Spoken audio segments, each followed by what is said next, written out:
Alright, welcome to the Ancient Minds tips and tricks video. Today I'm gonna show you a few neat tricks how you can beat early game up to insane. This may still work for Nightmare, and if it doesn't, there is a different build that I can show you. So while people were been testing, I've realized that the proton beams are actually very powerful. Ignore the stats right now. I have a very powerful EVs, and the stats won't be the same for you. However, the same build concept will work up to probably even Nightmare. Maybe not. I wouldn't yet have to test it. However, the basic principle of the build is having two proton beams. Now, you can cross them, or you can have them aligned in a straight line.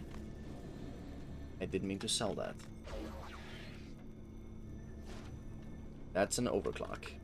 So you can have them straight like this, or you can cross them. That is up to you. However, most enemies will come through the middle, and you will need all the firepower, so trying to stack them as close together in a cross formation will deal damage to the most enemies. And another important factor is the snare aura. The snare aura is gonna assure that the enemies stick in the proton beam for as long as possible and take the most damage. Let me replace the reflect field. So why the reflect field? It is so that if archers, for example, or ogres come to the lane and start throwing their projectiles, it will not damage the wall or the DSTs behind the wall. Now, when it comes to the wall, it is up to you to use EV or Squire. I prefer to use EV because you can get 2 DU walls, while Squire only has 3 DU and would need to change this build a little bit. Now, I was thinking which towers would be best to put behind the wall, and DSTs just win by a huge margin. Now, if you don't have them just yet, 2 flame bursts, maybe 3, will also do the trick.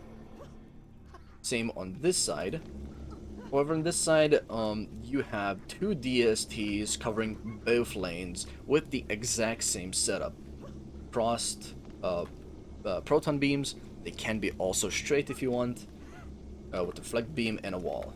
Again, if you don't have the DSTs, you can just substitute them for 3 flame burst towers, and I guess you have 2 DU left.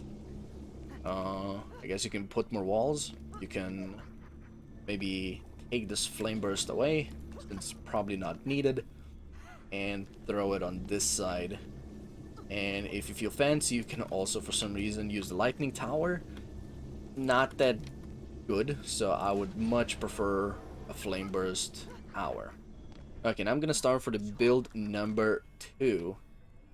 The very first thing that I usually do when I start playing Ancient Minds is running all the way up here, slapping down a 5-meter effectiveness aura and snare aura.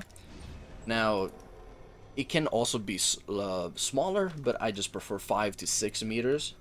And yeah, you can scroll and make it smaller than your maximum.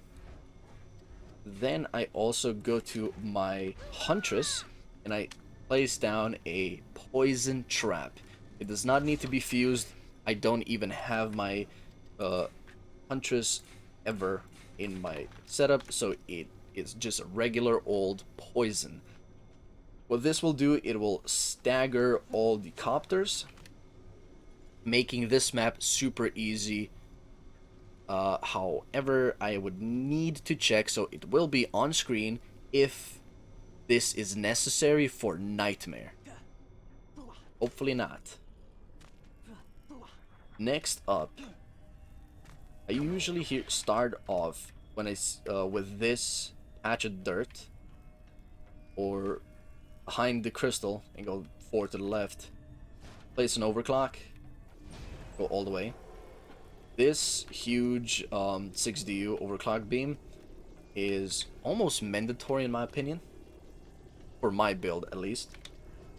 Then I swap to my Waller. Now you don't need to swap to the Waller. And then I just extend it as much as I can. Just having some walls straight out there like that would work. Then when it comes to the ESTs, now this will work for Nightmare probably, because you should have enough range for Nightmare to just place 2 down. Then on the right, I just slightly turn them. And yeah, it just barely catches that lane. Now, if you do not have big enough DSTs, you can just slightly turn them heavily so that they can cover all of the wall. I may start playing like this actually. Then I also slap down 2 flame burst towers, swap back to my EV, and do a triple reflect beam, and this is where it gets spicy. If you have enough range, I just slap them down in the middle. It literally covers the enemies as soon as they arrive, and it kills them. Now, if you do not have the range, you might just do a slow or ensnare, sorry, and an electric aura while selling the flame burst towers. Next up, I also go to my Huntress again, and I slap in 2 darkness traps. Now the reason I slap a darkness trap is because most weaker enemies who will come to the wall will not damage the wall. I could also place down a poison trap.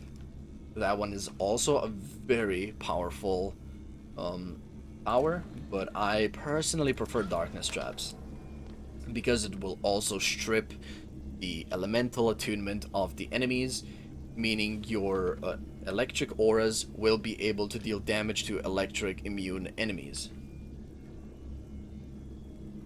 Yep, and that is basically my build. However, in Massacre, my go-to build is still the same.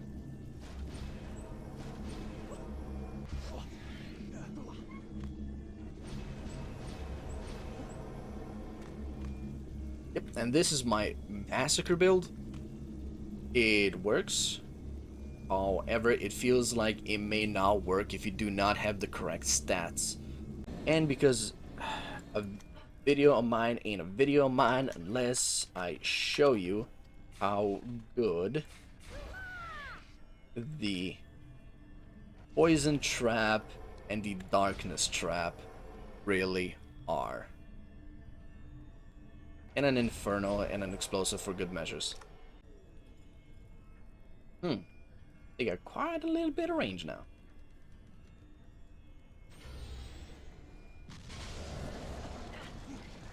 Goddamn spiders. And as you can see, the enemies are just staggered. They cannot do anything whatsoever. That is the beauty of having... Oh no.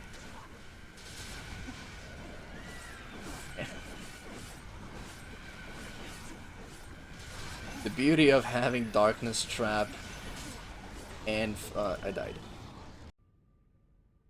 Well, thank you for watching today's video. I hope you learned a lot.